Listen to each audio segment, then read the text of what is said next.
We're prepping.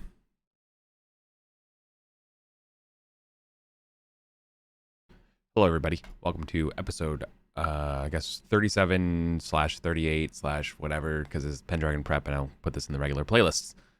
We are doing year 502. Maybe part one, maybe the full year. Who knows? We're gonna do some stuff. Yeah. So it's been a while since I've done a Pendragon prep, so we're just going to go through the whole thing. On my other monitor, I have the Great Pendragon campaign open to the year 502. Also got the rules, and yeah, that's about it. So my main monitor here, I got my Roll20 open, I got my manner calculators, and I got my NPC trackers. So like every year, well, we haven't done, just so you know, to catch people up, we haven't finished the winter phase yet for this year. I'm still waiting on Colin's rolls. But we're going to do the resources, the economics part together. Jim already gave me some of his stuff, so I have this open on Shoulderton because I wanted to go ahead and add that stuff. So Jim just sent me a quick summary of stuff. He fucked up his aging. Household's okay. He passes his stewardship, fails his industry, gets his concern for peasants. Stable. His 16-year-old Rouncy passes.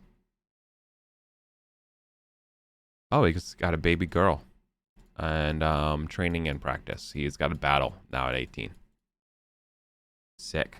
Super sick. So let's go ahead and add some stuff here. Did I not roll base misfortune for year 501? Apparently I didn't, so let's start here, everybody. I'm going to do this twice, because this is going to be for 501 and 502. 3d6. Oh, God. 3d6 plus 5. 14 and 10. Okay, so there we go. So this one's 14. This one's 10.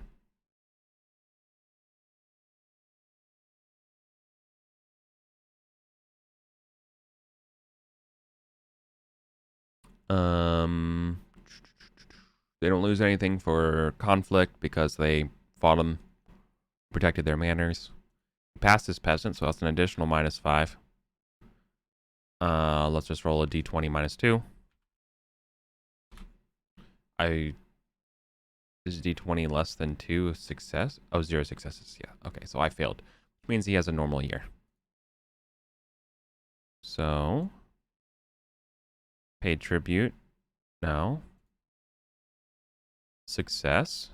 Lifestyle result. Normal.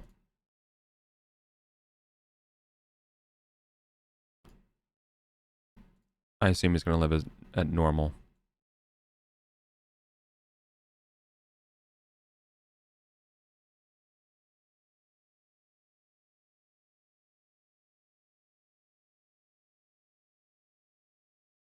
I need to ask him to roll for his stuff. Oh, stream title is off. Oh, yeah, I never updated that shit.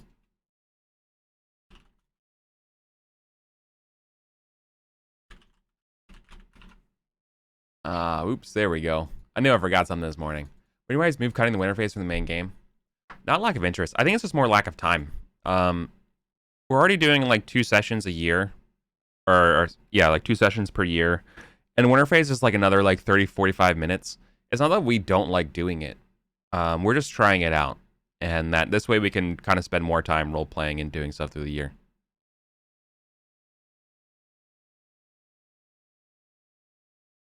We're not like cutting because we don't like it. It's just not enough time. We can't fill it into the, it's like a movie getting set to the release. It's not that we don't want this scene in the movie. It's just that it just doesn't fit.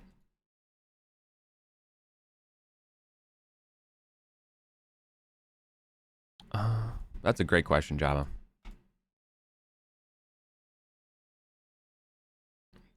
So I'm gonna make some notes here.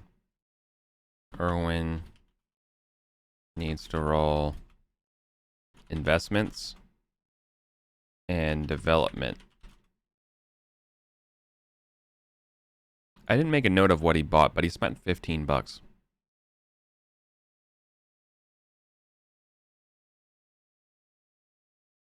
didn't put it in my notes here.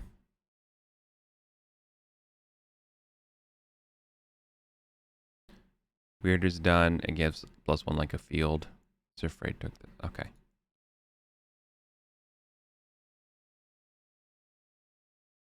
Alright. Well, that's easy. Gun it.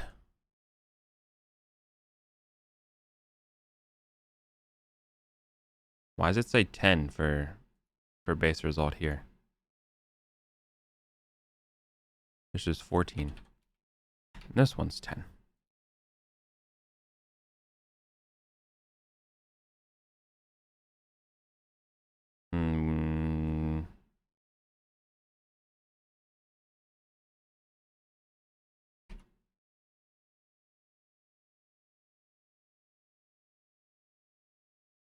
No, we've already kind of added the 6E quickstart stuff when applicable.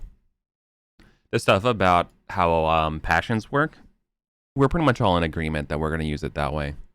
Because it lets lower passions be good.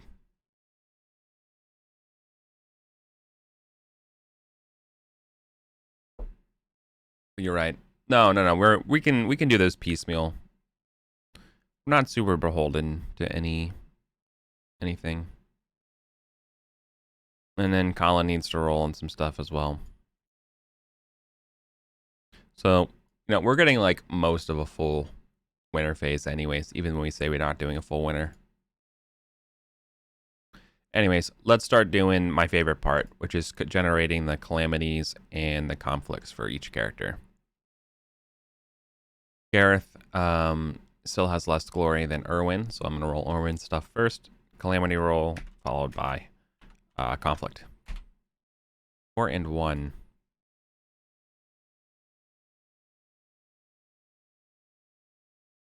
Four is no result on the luck table, and conflict 1 is no result. No result. Wow, he lucked out. This is literally a quiet year.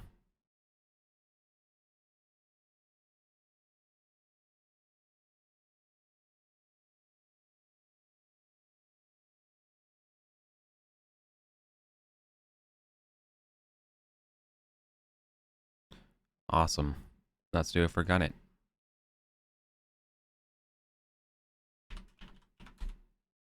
Four and 4. So remember, a conflict is no result, but 4 on the calamity table is no result, but a 4 on the conflict table certainly is.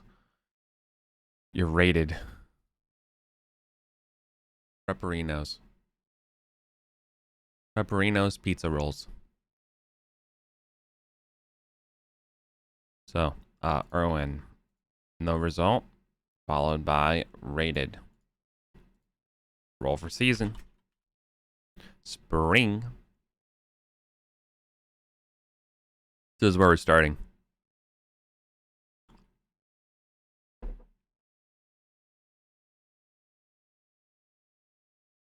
It's probably opening scene.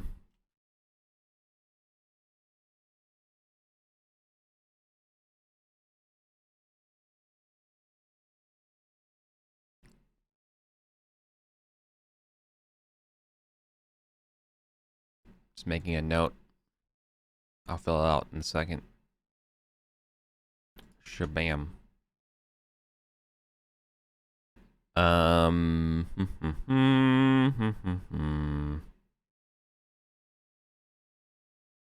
All of this needs to be filled out, but Colin isn't available.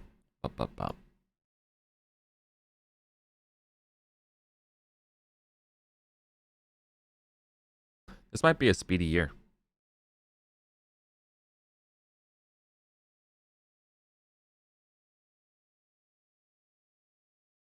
Well, there is one conflict I want to bring up in this one. And let me make a note so I can flesh it out later. I might remove it from the notes here. So, it has been revealed that Siagrius lands are ripe for the taking.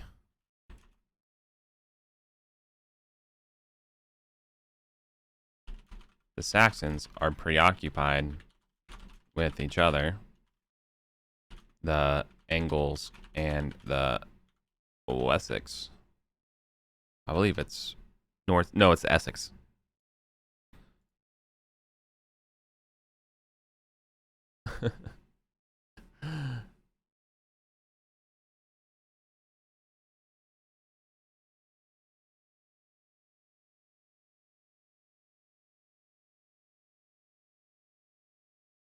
Now, what makes this tough.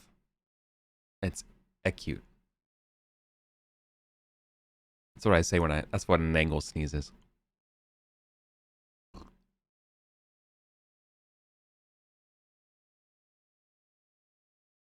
Now, what makes this complicated is that Duke Ulfius is urging everyone to be neutral in wars this summer. We need to form a powerful defensive block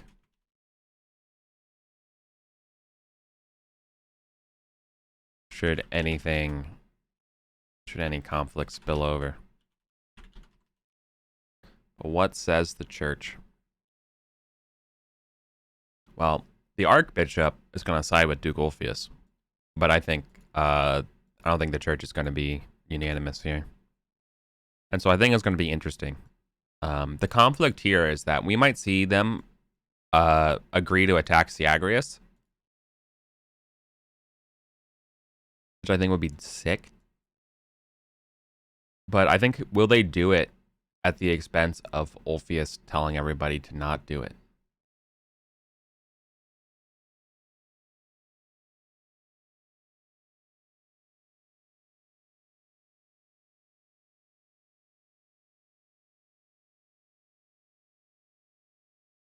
Let's see. Cornwall pushing into Logris. Malahut pushes into Logris. Escavalon. Let's see. I'm just reading ahead on the old anarchies.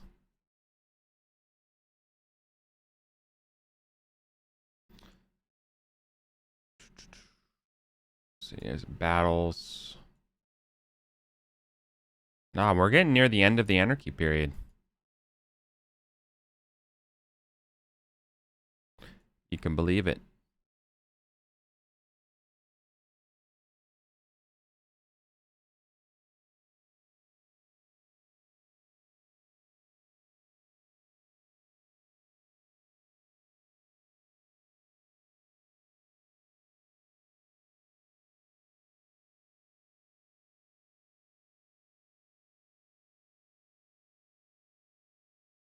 Let's see.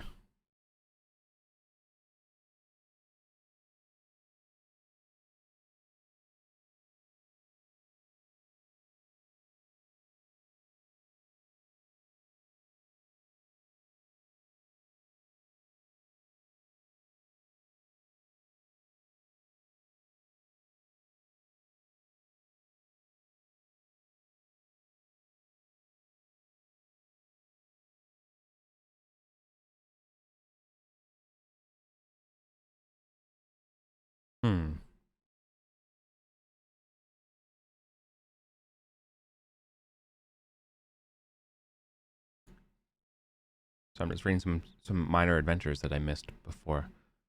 Presage Joust.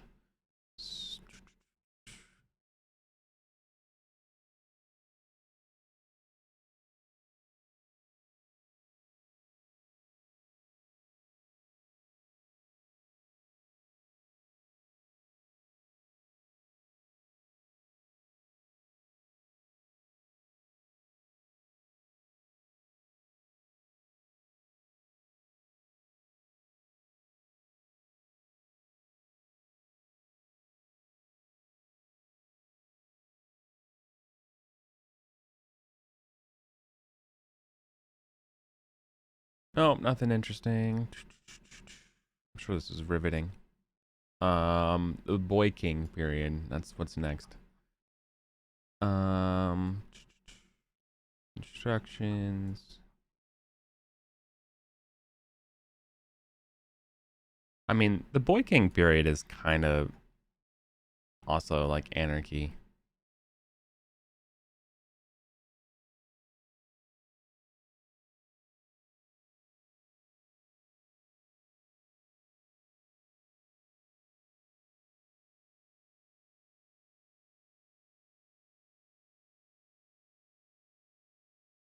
Yeah, a lot of battles.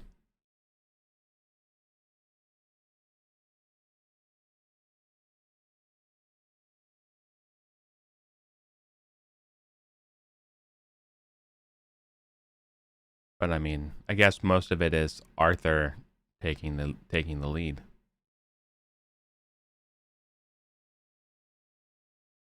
We're doing it. Can you believe it? Can you believe it that there's been a streamed Pendragon campaign that's actually going to make it to Arthur as king? Can you believe it? It's wild. I'm getting ahead of myself. Okay, so this is going to be the big conflict over at the feast this year.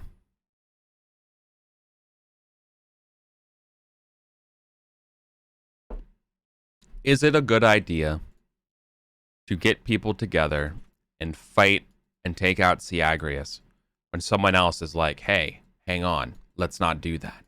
Let's hold back. Hi, Andrew. Hi. Well, it's very welcome aboard. Nice to see you. We just finished running our manner calculations for each of the characters this year. And it's gonna be a pretty quiet year, with the exception of a brief raid in the spring at Gunnet. So, and let's see, who is raiding? Let's say, let me just write it out for now. 1 is Saxons. 2 is fellow Salisbury. 3 is not Writing Chan. No, not even Silchester. Yeah, let's put Silchester down. Or Siagrius in what's, I believe it's called, not Lindsay. Is it Lindsay? Is that what it's called? Oh my god. Siagrius.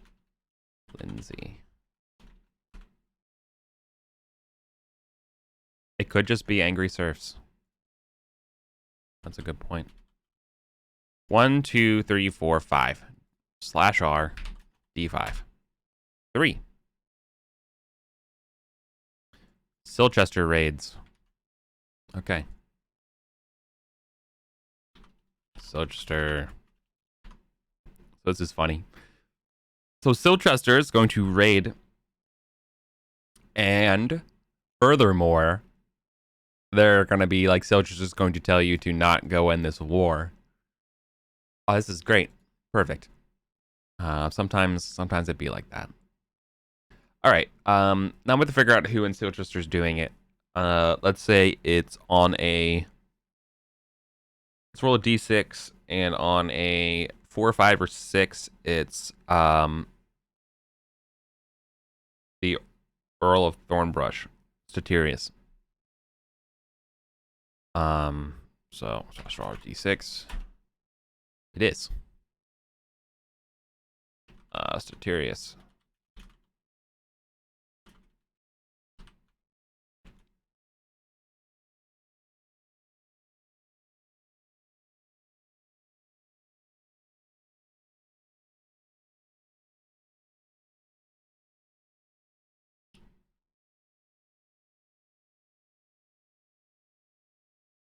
Awesome.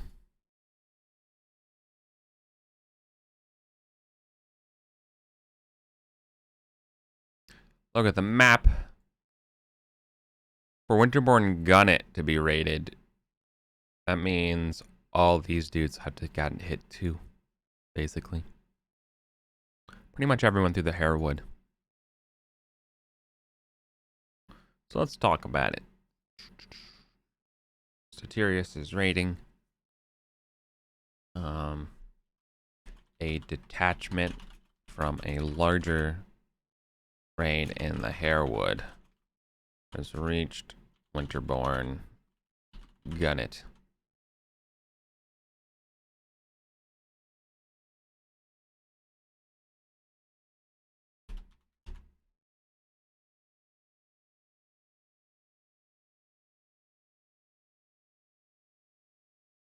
Hey, John. Good morning.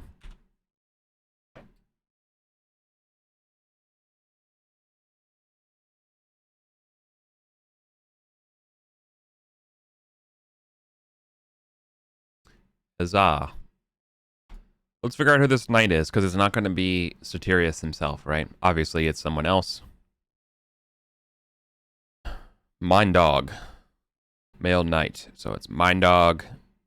Out of Woodford. Strange and lovely. Lanky, delicate. Lanky physique with a delicate face and tattooed skin. Their voice is rapid fire. They are disciplined but lazy. Not very forgiving. They hate the Saxons. They're good at gambling. And they're very British Christian. Oh God, no, John. Do not use the voice in O20. Holy shit. Do not use it. Strongly recommend against it. We are creating fresh horrors today. Hey, Gunny.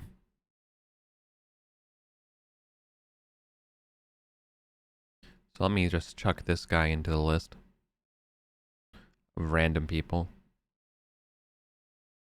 Alive. This is a bachelor knight. This is Sir Mine Dog. He, him. Description. Statirius is, Mysterious Retinue. Rated. Not Chalderton. Rated Gunnet in 502. Don't worry about his glory, his age. Let's roll 3d12 plus 3. He's literally 18. Okay. He's a fresh young boy. He's eager for glory. He has bit off more than he can chew. He is young and ambitious. A young and ambitious knight leads the charge. 18-year-old Sir Mendog.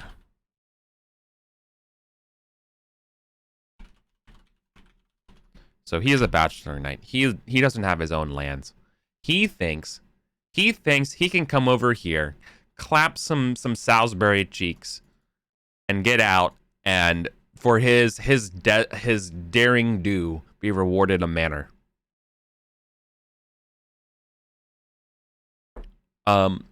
Part of me thinks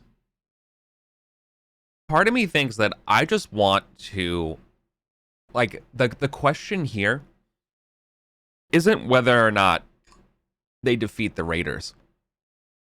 The question I have is almost like a justice event of what would Gareth do when he grabs this, like, you know, this basically this puppy, right? This puppy, he's so excited. And like, he can obviously ransom him, but I'm wondering if he would be willing to like give him a lesson or like teach or, you know, take on a new take on a new kind of squire sort of thing. I don't know. I think this would be very interesting, what he does with this guy. I assume he's gonna ransom him though, for sure.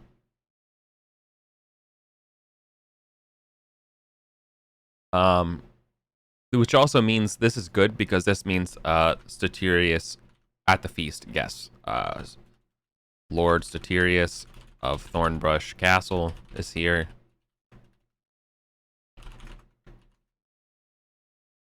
Here to give the Duke's decree.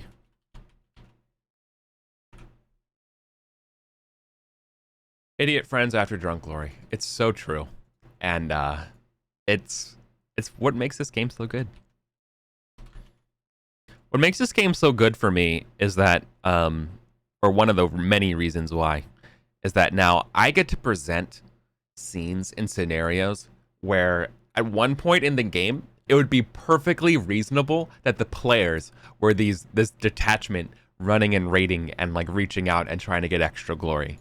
But now the shoe's on the other foot. where you're old as hell and you're defending your lands, and like every year you're like defending your lands, and you're like, dude, can you just like, never changes.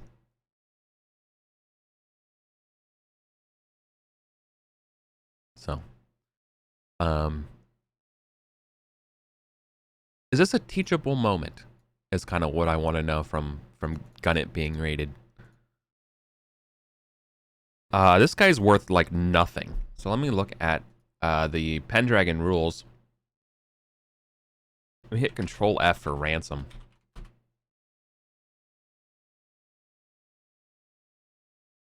I have no idea what the ransom prices are for people. Here it is. Oh, that's random marriage. I was zoomed out. I thought it said ransom, not random. Damn it. It's probably under something like NPC people, right? Does anyone know in the book what it's roughly worth? Like game mechanics, appendix, characters and creatures. Game master characters, knights. They don't give me a ransom value. Feels bad. Giveth me thine ransom values.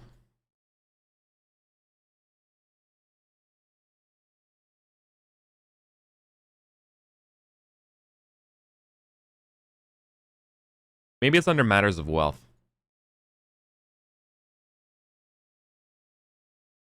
Yeah, here it is. Just so everyone knows, this table doesn't have one. I'm just gonna print screen here. I'm gonna boost it into paint, and I'm putting this in my notes.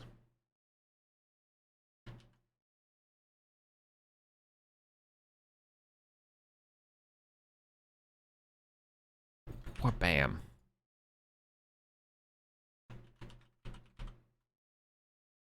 Is Satirius visiting as a sort of a last temp strong on politics? No. Well, yes. Yes and no. He's not trying to strong arm. He's not here to strong arm Salisbury like he runs it. He's here as the voice piece, like the mouthpiece, to Duke Ulfius, who Duke Ulfius has sent emissaries to everyone around, being like, "Yo, we ain't fighting this year." And obviously Duke Ulfius is the one doing this because he's the one with the border that's currently getting attacked, like watching two Saxons fight while he's across the way, being like, everybody chill. Everyone, I need you all to chill. You all need to back me the fuck up in case they start shaking hands and they turn and look left. Okay? You all don't do anything stupid. And that's basically what he's doing. He's sending out everyone important that he can to everybody to be like, everybody chill, everybody get ready for war if we need to. We're going full defense this year.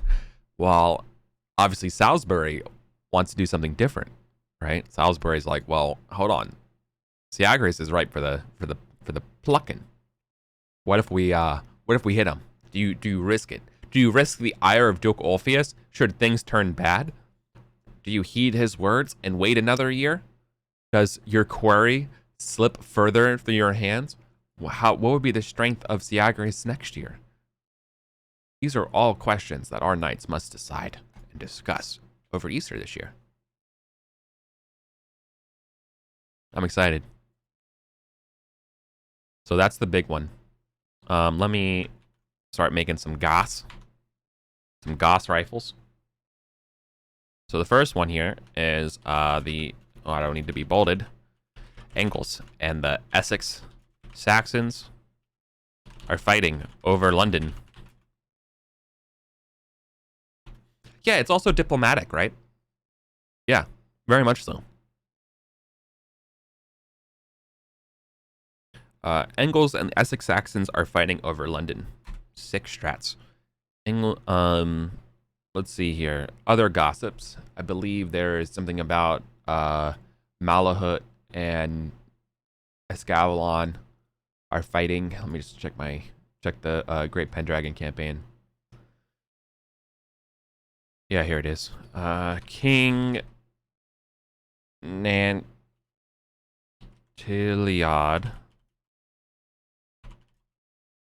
spends the summer maneuvering through Lambert and Bedegrain.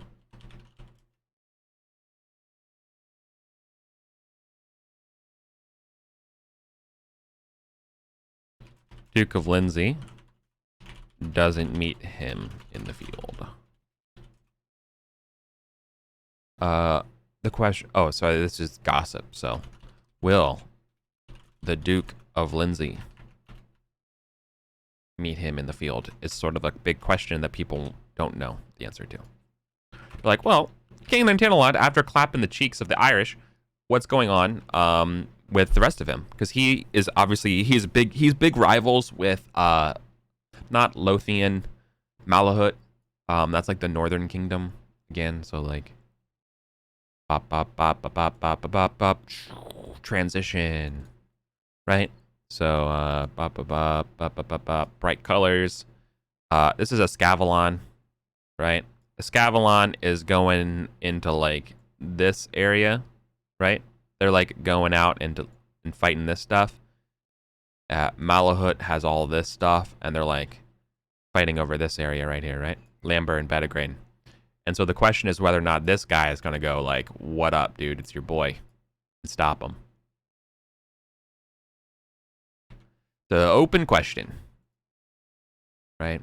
So this is sort of like, if this was a D&D campaign, this is what's called the Marches, right? the porous borderland between two greater powers that ends up getting fought over.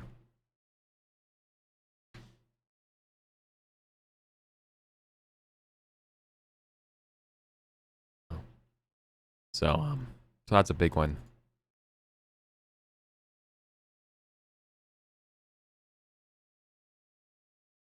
All right, so that's a big question. Angles and X's are fighting. Any other random events I want to put in here? No, does it? Nope. Nope. Game's pretty quiet about what's going on this year, which is fine. The emissary from the Angles declares their king to be Bretwalda, of not only all Saxons but the entirety of Britain. He defies anyone to deny his claim. He demands word from the Countess as to where her loyalties lie. Oh shit.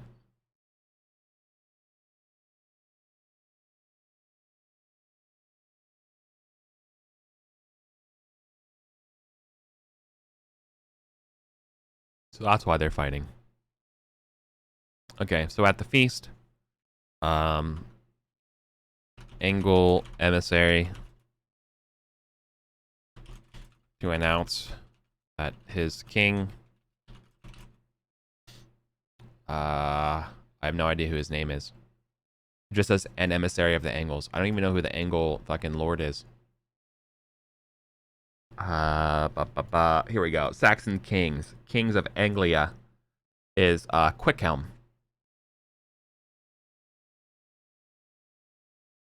King Quickhelm. King Quickhelm is Britwalda.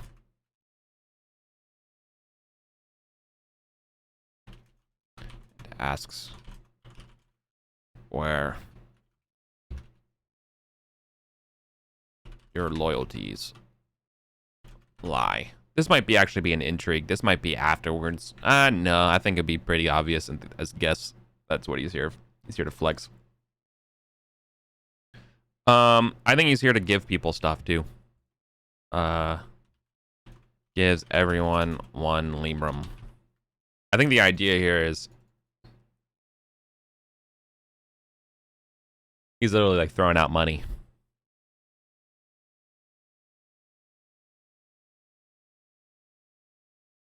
And anytime somebody throws out money, you know that they're trying to get something.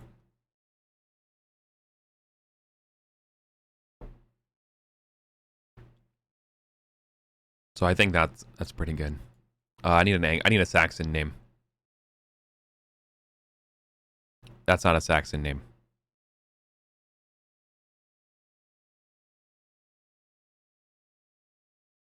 I don't have a Saxon name generator. Saxon names.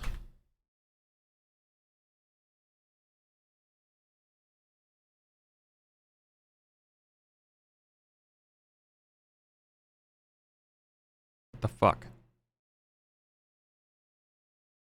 There we go. Any gender. We're just I'm gonna close my eyes and scroll down. Godiva. So it's a female emissary. Sick.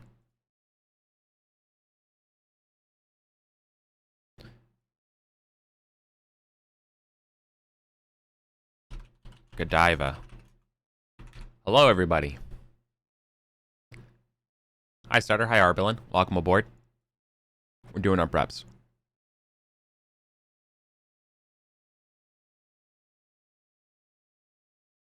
Oh, Siagrius? Yeah, the Centurion. I would be pretty good. That would be pretty dang good.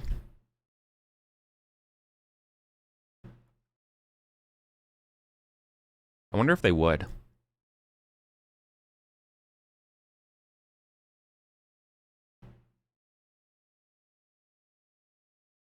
All right, so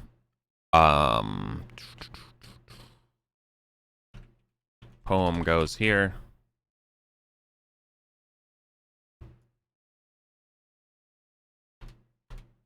What? What formatting magic is this? Fine. I still have to roll their solos. Let's do that now. I kind of been skipping around as I prep out the generic outline of the year.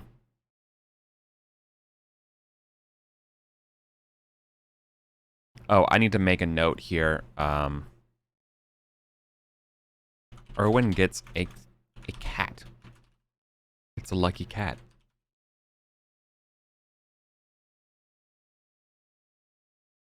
I forgot to give it to him on screen last year, but he rolled this in the summer.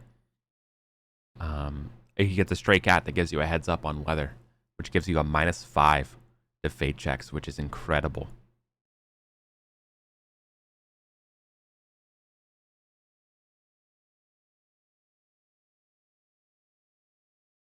I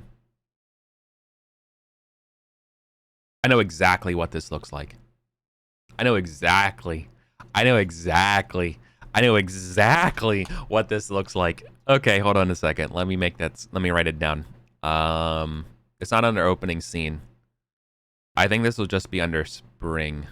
So, I don't know why I switch between bullet points and I like when I use bullet points and when I don't. My notes make no sense to anybody except for me, okay? Like, it doesn't make any sense, but that's what I do. Yeah, Gunny, like, that's 100%. I can't, the thing is, though, that, like, I would love to see that. I would like to concoct a situation where that's feasible, but I can't force it. It's something I've learned in this game particularly. It's like, I can't force a decision. But leaving that open is certainly like the thing. And them having to actually commit to it is great. The situation of why that will happen is pretty obvious. I think it's going to come to it in either, depending on how this year goes, 503 and 504. Because Nantinalod is like pushing south. The Cornish guys pushing east. The Saxons are coming in. Like, everything looks real bad right now. And they have to make that choice for themselves. So, what I wanted to do here is just mention at Chalderton. Or, sorry, at Chalderton.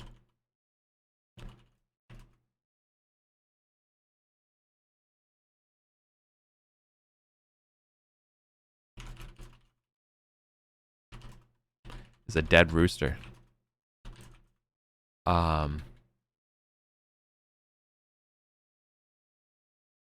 Next to it, with a bloody mouth, is an orange tabby cat.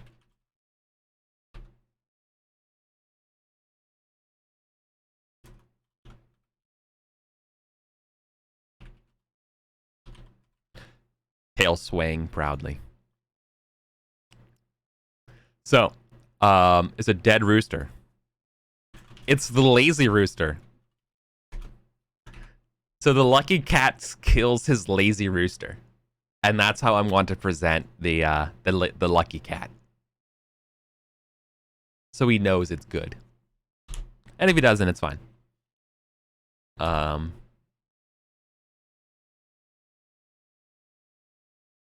Anyways, let's just roll up our solo events. We go. This is the map. This is the wrong one. I have so many things called solo adventures because I'm an idiot. Because I just duplicate pages and never rename them. It's like my Photoshop. Like I barely name my Photoshop layers, man. Like if it's not layer, you know, like I will group. I name my groups, but anything else is it's what it is. Anyways, yearly events. We're rolling up Irwin's yearly events right now. So what we do is we start here in the top left.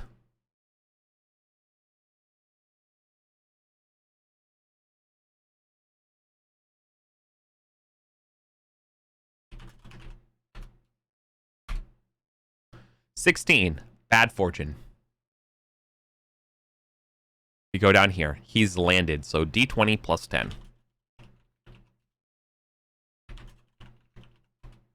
27, a fight, or 2d6 loss. Fight. So we have a fight. We go to the fight table, table 19. Valor, weapon, horse. Or 2d6 loss. Why? Why does bad fortune say fight or 2d6 loss? Okay.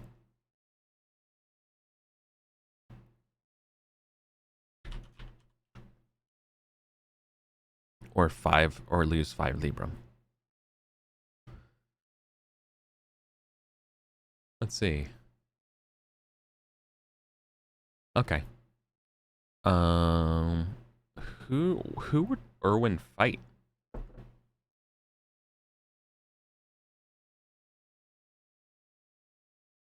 As a solo event.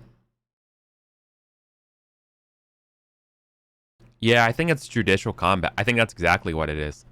I think that's exactly... Roger, thank you. That's exactly what it is. Judicial combat. Why am I in, like, this stupid-ass font and headings? Go to normal. Judicial combat is requested.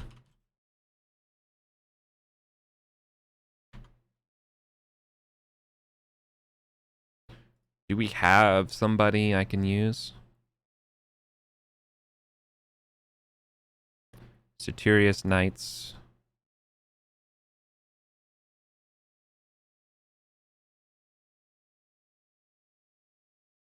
Maybe Nesta.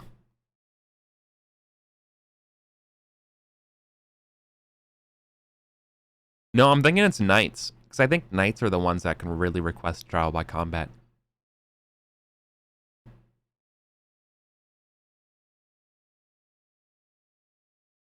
I think it's what it is. I think someone says that they were paid unfairly. I think it's actually this one. Yeah. This is it. You're right. Thank you, Java. You're the best. That's exactly what it is. The raid on Satirius's... sorry. Damn it. Too many S's. Siagrius's lands.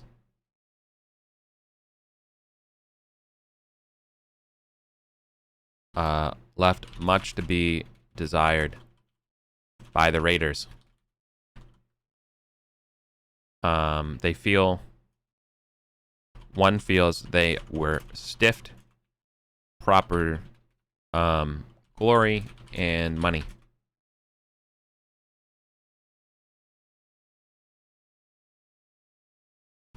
By Irwin. Now, who is the one who does this? Part of me thinks, or... Yeah,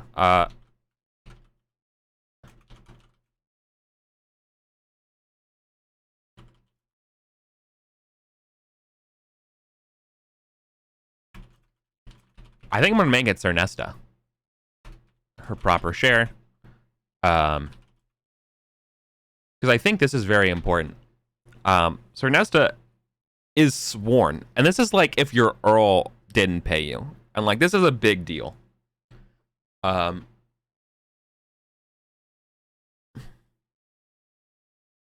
Now the question here is, does Cernesta bring this up personally, or does someone else bring this up to Erwin? Like, I feel like me just saying it's Cernesta is, I feel like that's what makes me feel ugly right now. It feels dirty, so I'm not gonna do that because I don't like it when like all of a sudden your random like NPC friend turns on you and is kind of upset with you without proper cause, unless it's randomly determined. So I'm gonna randomly determine it. So let's make out some more. Or yeah, did someone manipulate it?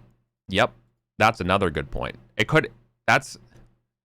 I'm a bigger brain, I feel like that's the way to do it, where I would write up an adventure or write up a smaller event scene where Nesta is claiming this, but Nesta is being told this because Nesta has bad information that Erwin got more money for this fight and that Nesta felt a little slighted and that someone else engineered that. That's a good... Is that better than rolling Grant? You know what? I'm gonna do it. I believe I am the biggest brain. I believe I can do this. That's good. Nesta. So Nesta feels that she did not get her proper share. Unfortunately, she is being fed lies by Sir. Bum bum bum bum. I have no idea how I'm supposed to find anybody in this list, by the way. I have no tags or anything for like who are Knights on the Bourne.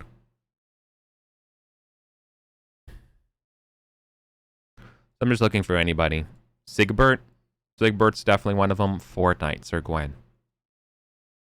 Yeah! By an attempt to break the coalition. Or create cracks in the coalition.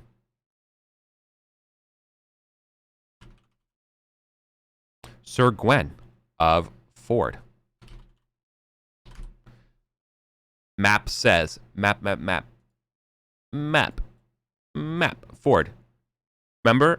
Ford was the one that they were kind of getting some shit on between Duplan and them. So like they're kind of trying to break it. I like it. I love it.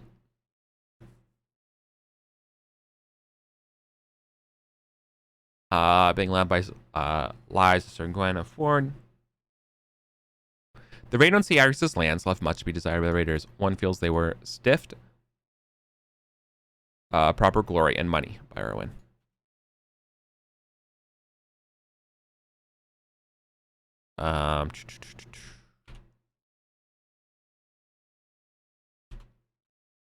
She demands 5 Librum. Fair share. She believes. She demands 5 Librum or 1 what's the name of the cool horses? I don't remember. Yeah.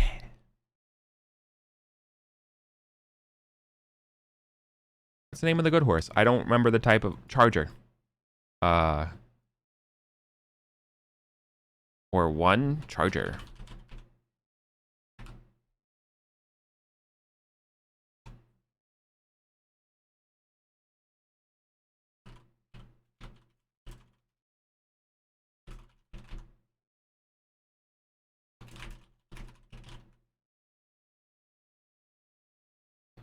She will demand judicial combat.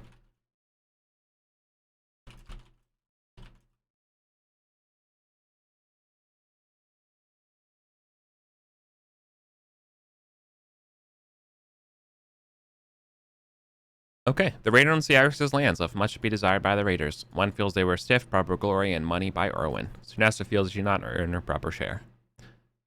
So this way she demands 5 Librum, or 1 charger, or you gotta fight. That's what that solo event it represents. Yep. See, y'all get it. So I appreciate how much you all suggest things for the game. It helps me out a lot.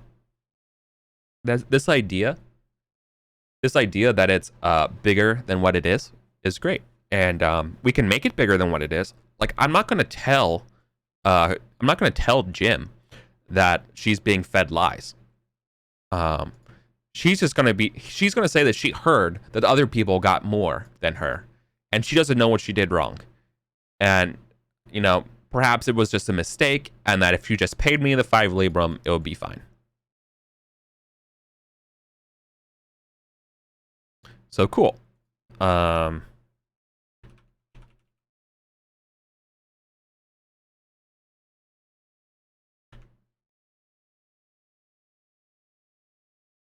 right.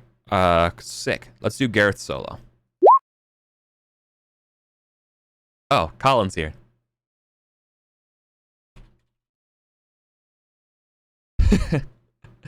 Colin is currently rolling.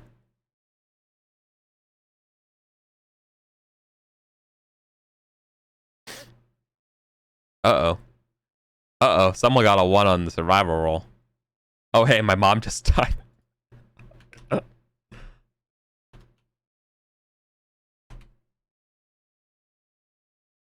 All right. Well, Colin has lost his mom. Oh.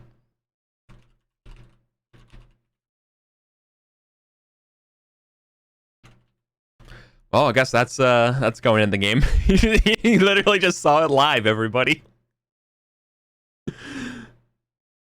Wow. Okay. Yeah, right here.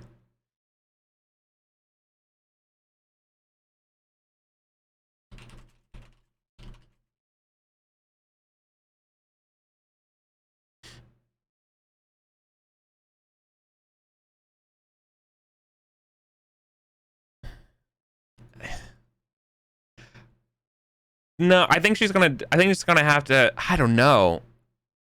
I feel like she's gonna die later in the year. I'm gonna make it so. Yep. Or at least not the opening scene.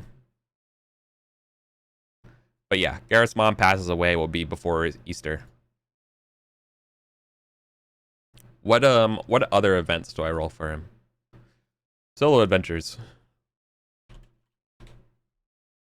Natural 20. Bad fortune. Hell yeah. Bad fortune for everybody. D20 plus 10. 18. Lose a family heirloom. What is... Does Colin have a family heirloom? The treasure? That golden treasure goes missing? No, the sword is Erwin's.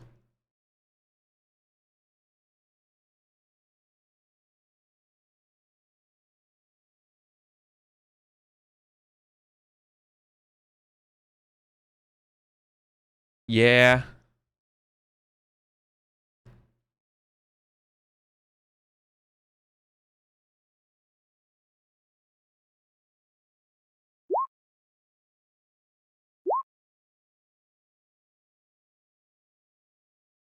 The chess set going missing is fucking good. I like it.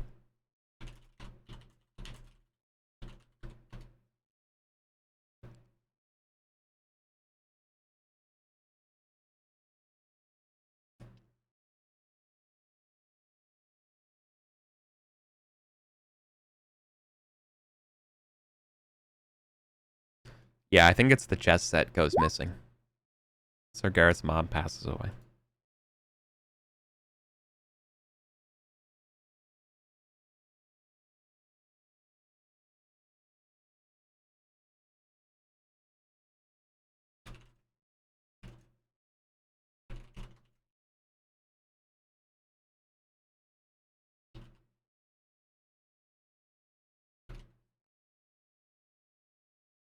Let's roll how she died.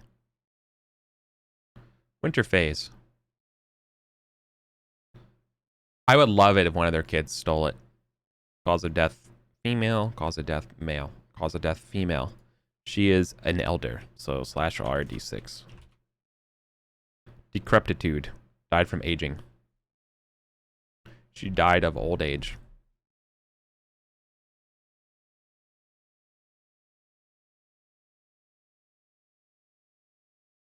Speaking of which, I need to do all of that stuff for my NPCs.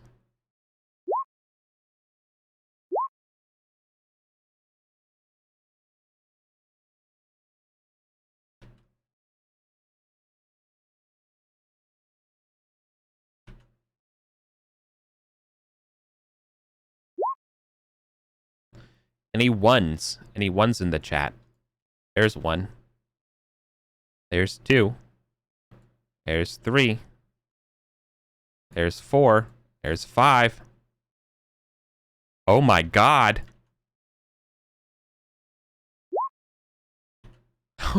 Wait, how the fuck does the guy I just generate roll a 1 on his life? Alright, a second. Alright, so there's quite a few and we're gonna have to roll here to make sure they're alive. Sir Frayed rolls a 1. We need to do this. Oh my god. Okay. Wow.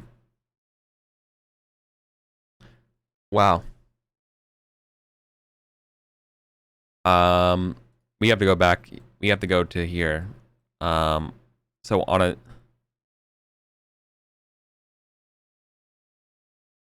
He's an adult, so let's slash RD10. He's dead. Sir Afraid dies.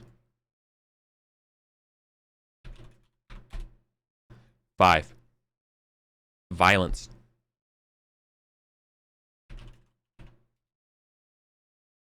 Battle. Fighting as a rear guard.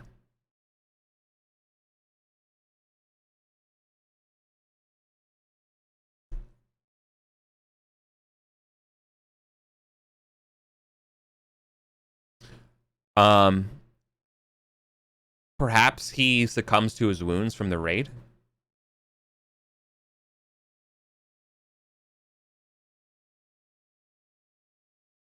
God, I have to make some notes. I have to make more notes. I should have done this beforehand. Jesus, this changes the game. Sir Afraid passes away from wounds sustained during the raid.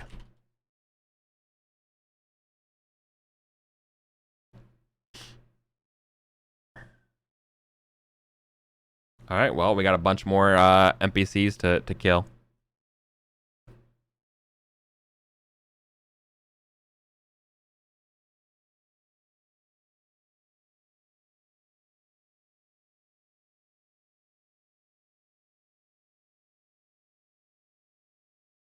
Wow. Incredible. Dwinwin. Isn't Dwinwin a house member of Colin's band?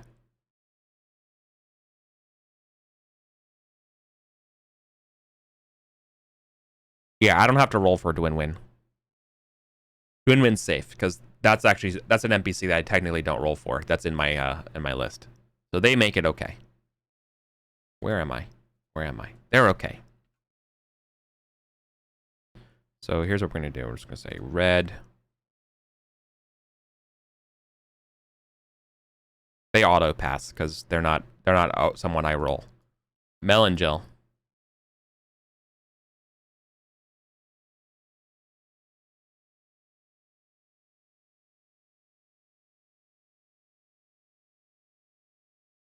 Certainly roll for Melangel. Steward partner to Marjorie of West Levington.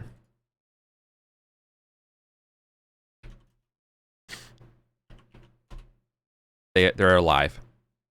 How did they almost die? They almost died of violence. They almost died in a battle. So this was a different battle. Wait, no, they're a steward. They're a steward. Hold on a second. They should be rolling cause of death female. Violence. Cause of death. Violent cause of death 5. Murdered in robbery while traveling. So they were attacked while traveling, but okay. Cool. So I'll make some notes.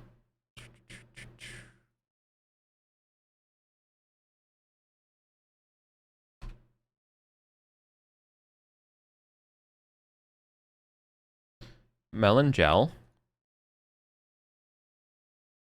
Steward of Sir Marjorie.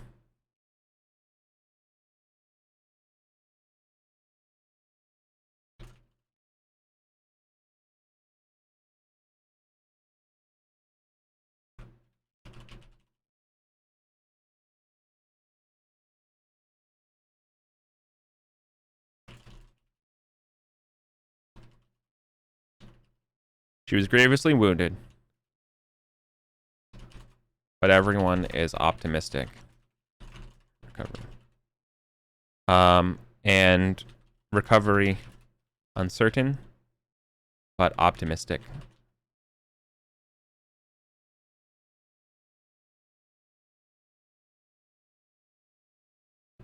So much for slow year. Lamau.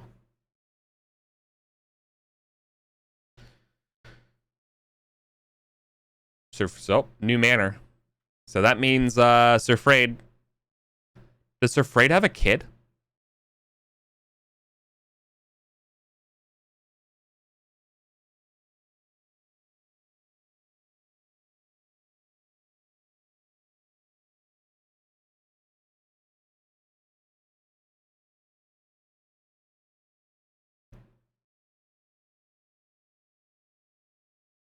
Surfs up.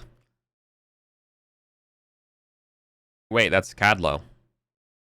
Frayed grade baby.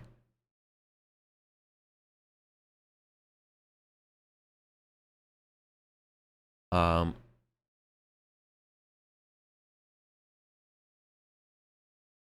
this is a new interesting question. Gossip. So this is going to be absolutely at the feast.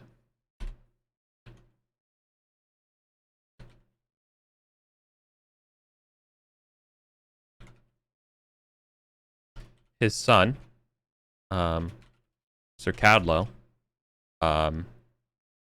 his child with Erwin's wife, before they were married,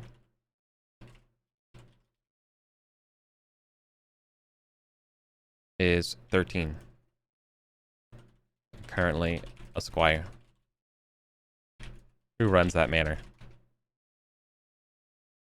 Lady Jenna will appoint someone. Lady Jenna appoints.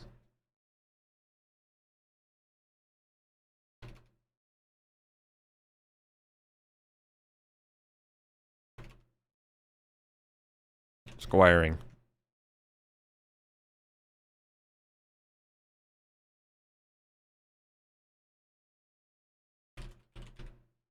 For until Cadlow may come of age.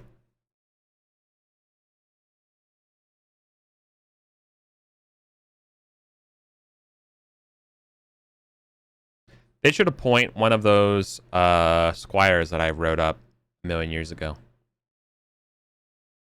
Kinwain. Kinrain gets it.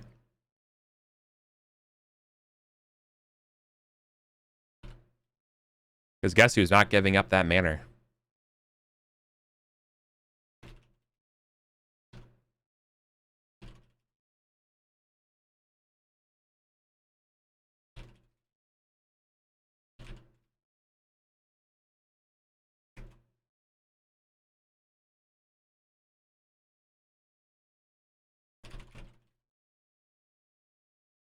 So now the party gets to talk to a new knight.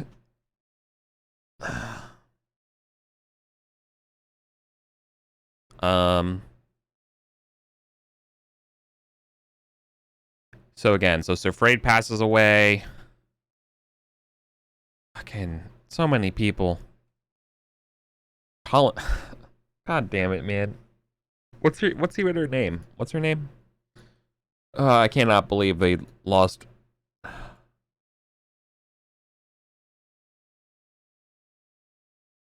Anadine.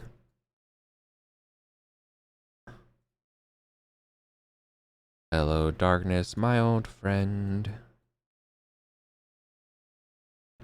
Anadine bites the dust.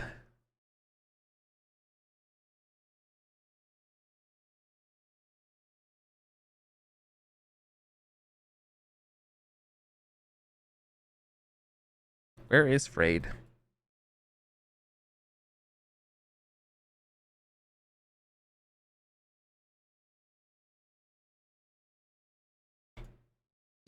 It's afraid.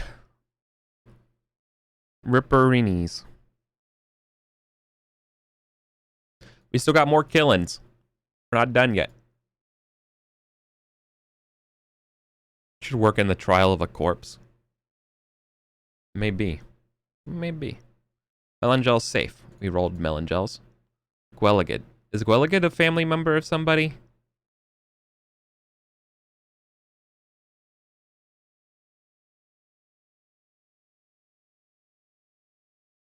Who did Colin appoint? Wait, who did Colin appoint to the manor?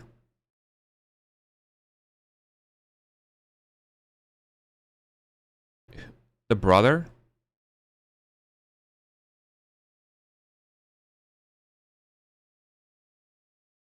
Anyways, what am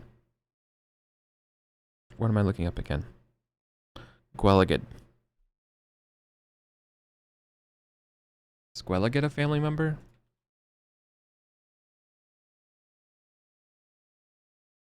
I already had them dead. So if they already were dead, well, they're dead. They can't die again. That's double jeopardy. So that's not a problem. I didn't filter out dead people.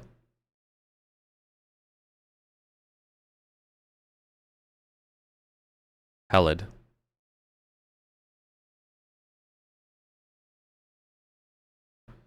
Baby. Irwin grade. Again, immune. Not my role. Pedrog. If I consider it a necromancer. I wouldn't consider a necromancer in this game, like a real one, because we're not really doing super magical stuff. So I'm not ready to I don't know how to do that yet. As far as my game, like introducing something like that. The rumors of a necromancer is like one thing.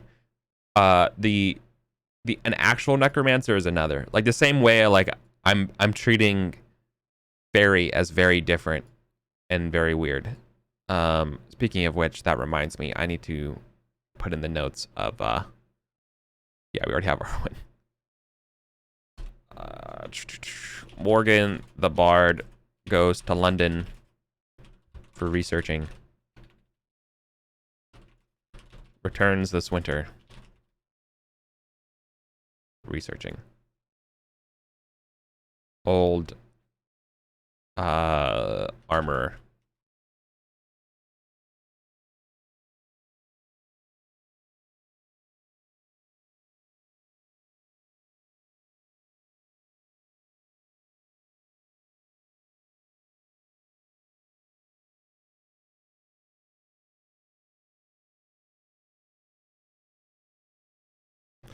All right.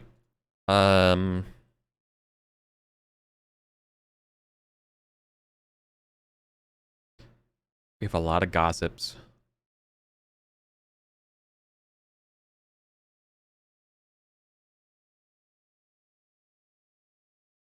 Oh, I have to look up Pedrog.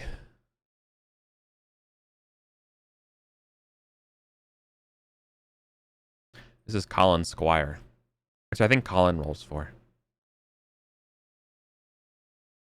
In case he doesn't, I will roll. I believe he would die. Let me ask Colin.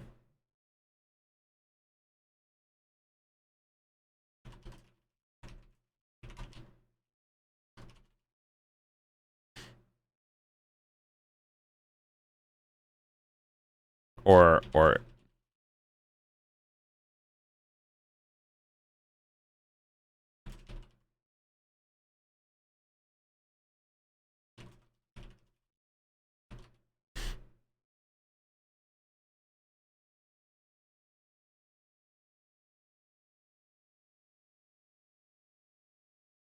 I'm trying to see. I'm asking Colin because technically Pedrog will be free, right? He's freed, so like I should probably roll for him.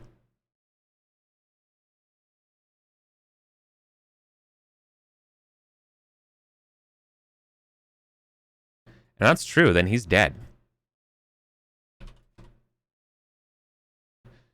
He's young. He died of other.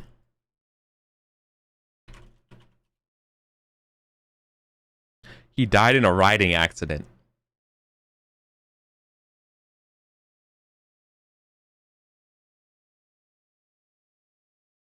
Yeah, he's a knight on his own. He can die on his own. What season does this happen in? Spring. Dude, he literally gets his freedom to be a character and then fucking dies in a riding accident.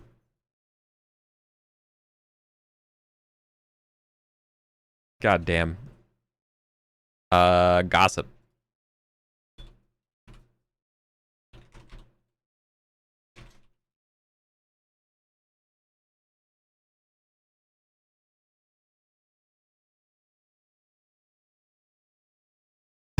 He like hits a fucking branch. uh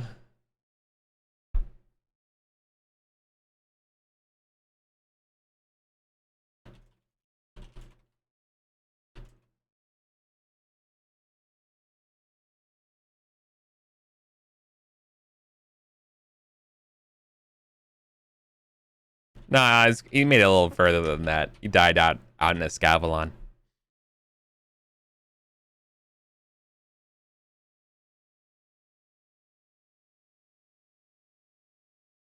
Sick. Oh man. See, this is why I stream this shit. So like y'all can see that sometimes this just happens. Dead.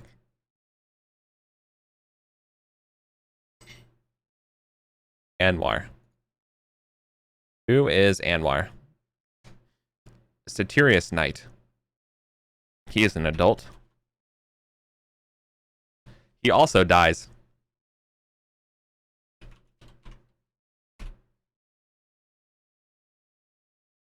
He dies of violence. He probably died in the role. Died. Personal feud. No, he won't know that it's a stupid accident. He'll just hear about it. He'll hear about it over Easter. Right? Like someone would just mention, they're like, oh, that guy? Oh yeah, I heard he died. Like, didn't you hear? Yeah, like he had some sort of like riding thing. Yeah, some like he like fell off his horse or something.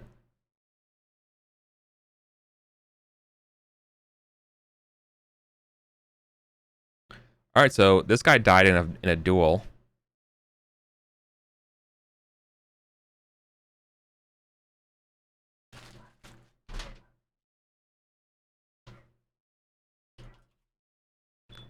Died in a duel. 501. Did he chase a unicorn? Nah, he was chasing a waterfall. That's why you always stick to the rivers and the lakes that you're used to. Who else do we have? Anwar is dead. And the new Mindog. It'll also be funny as hell if he dies after being ransomed. Let's see. Yep. Violence.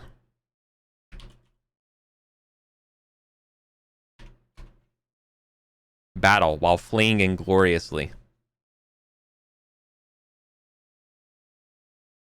Alright, man.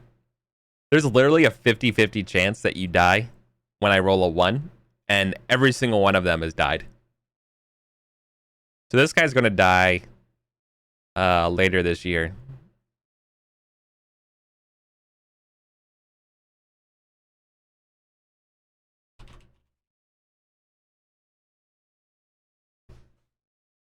That's so funny.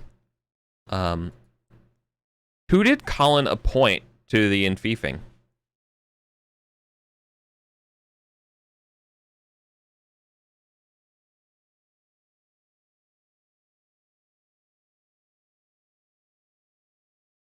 Did he give it? Who did he give it to? Amlin? He gave to Amlin, right?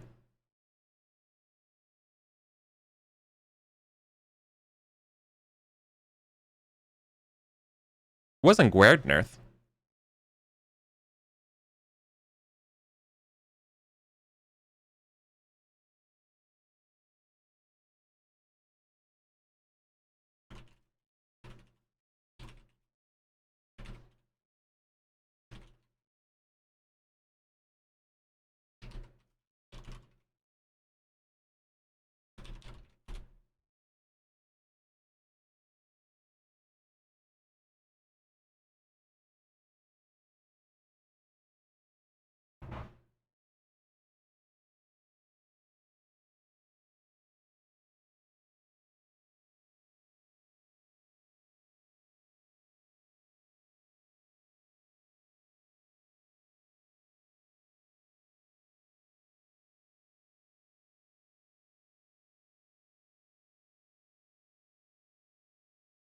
He doesn't know.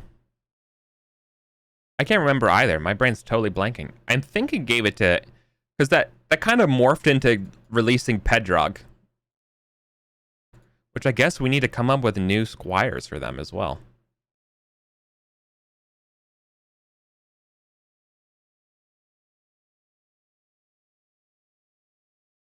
Wow, man. Gorthrin. Oh my god, this might be the first time Gorthrin might... Oh man, will Gorthrin squire? No. No. Would he? Unless... Would Gorthrin squire under Irwin?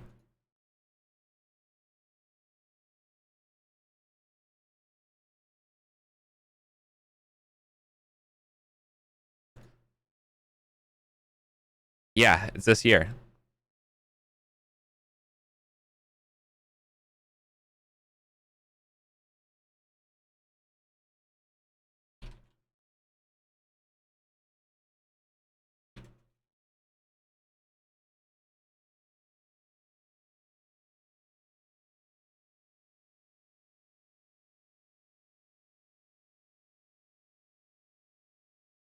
Let's generate some new NPCs.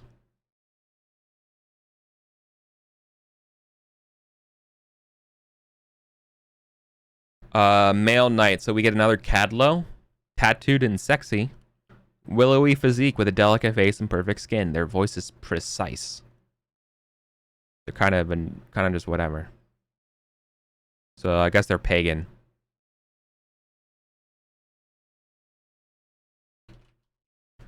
Cadlo, pagan knight with tattoos. Sexy main protagonist vibes.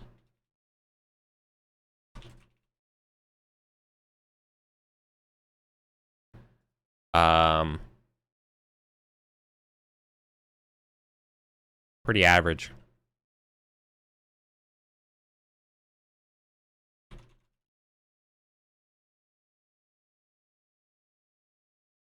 Who else we got?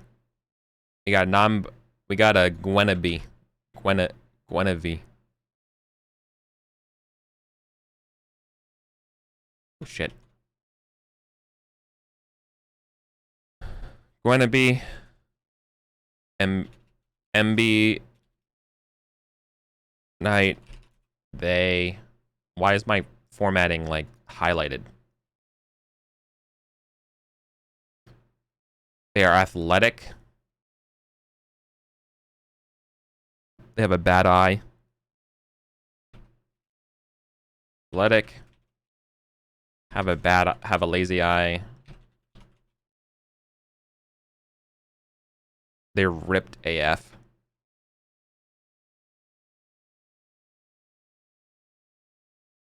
They're jacked.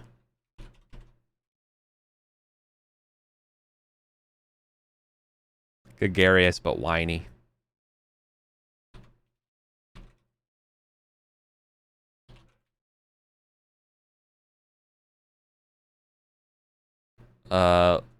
Luella.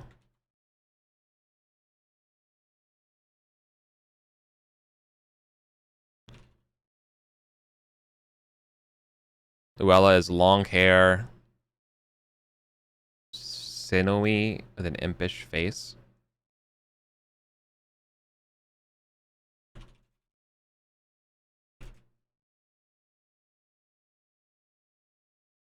squeaky voice. Bitter. High cruelty.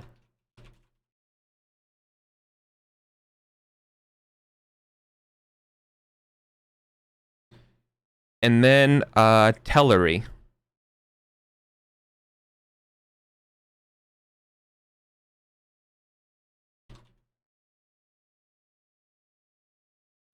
Tellery is slim. Also ripped. Tellery, she, her. Also ripped.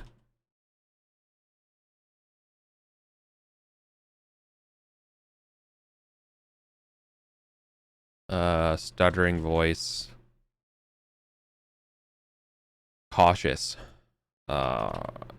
Cautious and modest AF.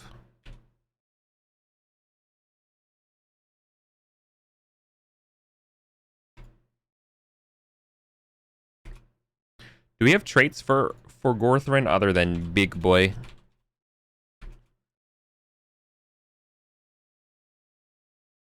I would say he's pretty just.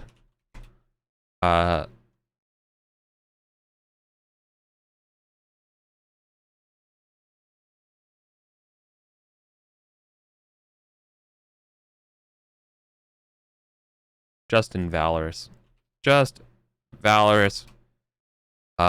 He's not merciful at all. So he's cruel.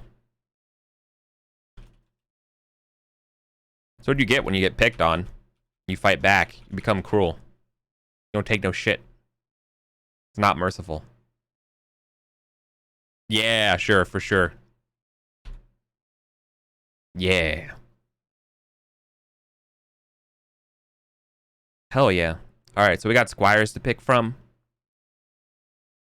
So we got squires to pick from. We got some notes here. We know who died. We got our opening scenes. We got our solo scenes. We got our Easter feats. Nothing's really happening in the summer unless we do the actual battles. Then otherwise, there's raiding and winter. I'm feeling pretty good about this episode, y'all. This might be a single parter. But I feel like there's gonna be a lot of discussion and roleplay in the interim. This is literally how I prep my sessions. Like, you literally just watch me prep. What you don't see tomorrow is that I'm going to scour the internet looking for quotes and shit to put in here. I'm going to kind of just read over some other stuff, maybe flesh out a little bit about like what the summer will happen if they do choose to go to war, right? And like just come up with like what's the dude's battle, what's his name, that kind of stuff, right? But otherwise, this is it. No, we might actually do another winter phase. Like we might do the whole 502 in one get go. Fall. I might have to come up with some rating targets, right? Flesh out who they're battling.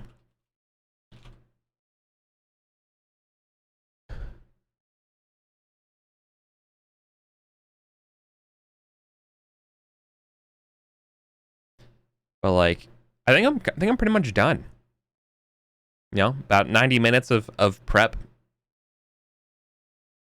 I'm probably gonna spend another like maybe like 45 minutes before the game starts, just refreshing myself, going over all this stuff, remembering anything else, picking rating targets, fleshing out who they're battling if it comes to it, and finding a quote. But like this is pretty much what I do, right? This is how I write my notes. It's just literally I have 108 pages of bullshit.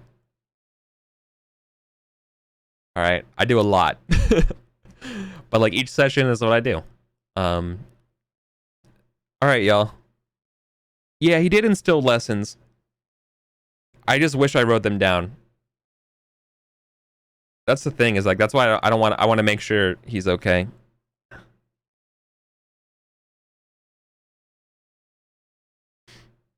So I need to go back.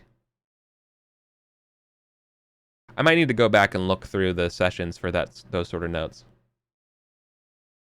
Okay.